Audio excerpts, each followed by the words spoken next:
성도 여러분, 새로운 하루가 시작되었습니다. 이 하루도 주님의 은혜 가운데 승리하는 하루가 되시기 바라며, 이 아침에 하나님의 말씀은 요한복음 4장 28절 말씀을 통해서 주님의 교훈과 은혜를 나누겠습니다.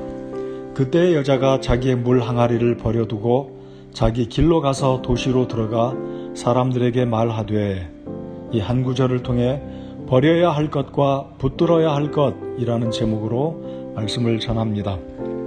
신약 성경을 보면 구원받은 사람들의 특징 가운데 하나는 예수님을 구주로 믿고 난 직후 삶의 가치관과 목표가 바뀐 것입니다. 그것을 다른 말로 하면 삶의 우선순위가 바뀌어진 것입니다.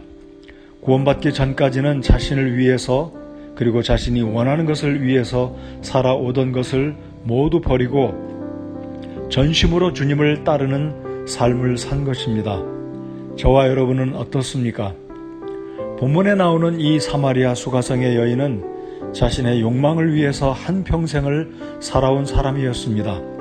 그런데 이 여인이 예수님으로부터 복음을 듣고 주님을 자신의 구주로 믿은 후에 제일 먼저 한 것은 무엇입니까? 우물가에 물을 길러왔다가 물 항아리를 버려둔 채 자기가 살던 도시로 들어가 사람들에게 예수님, 즉 메시아를 증거하였습니다. 여러분, 가정주부가 물 길러왔다가 물 항아리를 버려두고 다른 일을 위해서 떠나갔다는 것은 매우 심각한 일이 일어났다는 것을 말합니다. 물 깃는 일이 중요하며 꼭 필요한 일이지만 그보다 더 비교할 수 없이 급하고 중요한 일을 위해 뒤로 잠시 미루어 두었다는 것입니다. 예수님의 제자들도 예수님을 만나 하나님 나라의 복음을 듣고 자신의 꿈과 희망을 다 내버리고 그분을 따라 나서서 이 땅 위의 나라가 아닌 하나님의 나라를 위해 새로운 인생 목표를 가지게 된 것입니다. 그래서 누가복음 5장 11절을 보면 그들이 자기들의 배들을 무태 대고 모든 것을 버린 채 그분을 따르니라 라고 말씀합니다. 제자들의 삶은 구원받은 이후 새로운 가치관과 삶의 우선순위를 바로 세우게 되자 저들에게 있어서 생존의 수단이었던 배와 그물을 모두 버리고 주님을 따르게 된 것입니다. 이와 유사한 측면에서 바울 사도는 빌립보서 3장 7절 8절에서 이렇게 고백합니다. 그러나 무엇이든지 내게 이득이던 것들을 곧 그것들을 내가 그리스도를 위하여 손실로 여겼으며 참으로 확실히 모든 것을 손실로 여김은 그리스도 예수 내 주를 아는 지식이 뛰어나기 때문이라. 내가 그분을 위하여 모든 것의 손실을 입고 그것들을 단지 배설물로 여김은 내가 그리스도를 얻고 라고 말씀합니다. 여러분, 무언가 얻기 위해서는 때로 내 손에 현재 쥐고 있는 것을 내려놓고 포기할 때 새로운 것을 얻게 됩니다. 바울은 그리스도를 얻기 위해, 그리고 그리스도를 위하여 이전에 이득이던 것들을 손실로 여겼습니다. 그 모든 것들을 손실로 여김은 예수님을 아는 지식이 뛰어나기 때문이라고 말하였습니다. 바울 사도는 주님을 얻기 위해서 모든 것에 손실을 입고 배설물로 여겼다고 담대하게 확신 있게 말한 것입니다. 그런데 구약의 이스라엘 백성들은 가장 중요한 것들을 붙들어야 할 때 하나님의 생명과 하나님의 주되심과 참 하늘에 계신 그들의 아버지 하나님을 버린 것입니다. 말씀을 붙들지 않고 거짓되고 망명되고 헛된 우상들을 섬기며 살아갔기에 결국 이스라엘 백성은 하나님으로부터 징계를 받았으며 멸망하게 된 것입니다.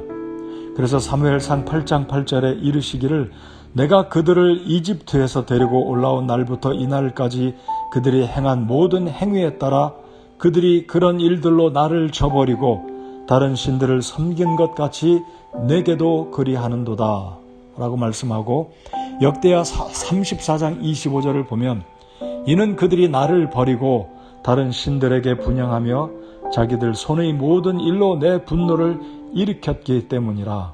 그러므로 내 진노가 이곳에 쏟아져서 꺼지지 아니하리라 하라 라고 말씀하셨습니다. 내려놓으면 때로 손실과 낭비인 것 같은 생각이 들 때가 있습니다. 예수님께 값비싼 향유를 모두 부어드릴 때 유다는 허비라고 말하며 그녀를 책망하였지만 예수님은 그녀를 가만두라 말씀하시면서 칭찬해 주셨습니다. 오늘 이 시대를 살아가면서 우리가 우리 자신의 마음과 생각을 돌아보지 않으면 다시 이전의 육신의 생각에 따라 살아가게 됩니다. 그러므로 날마다 마음을 새롭게 하고 주님을 가장 귀한 분으로 믿고 하나님의 나라를 위해 오늘 내가 버려야 할 것을 과감히 끊어버리고 주님을 위해 우선순위를 정하고 붙들어야 할 것을 굳게 붙드시기 바랍니다. 그렇게 살아간다면 만족과 기쁨 그리고 보람이 있을 것이며 여러분의 삶은 하나님이 기뻐하시며 영광 받으시는 삶이 되어질 것입니다. 우리 예수님께서 마태복음 19장 29절에 이렇게 말씀하십니다. 또 내 이름으로 인해 집이나 형제나 자매나 아버지나 어머니나 아내나 자녀나 토지를 버린 모든 자는 100배를 받고 또 영존하는 생명을 상속받으리라. 성도 여러분, 영원히 존재할 것을 위해 영원하지 않은 것들을 버릴 수 있기 바랍니다. 이것이 바로 내려놓음의 미학이며 축복이며 하늘의 지혜임을 믿으시기 바랍니다. 오늘 주를 위한 삶의 우선순위를 다시 확립하시고 반드시 붙들어야 할 것이 무엇인지 헤아려 보시며 하나님의 은혜 가운데 주와 동행하시는 이 하루가 되시기 바랍니다.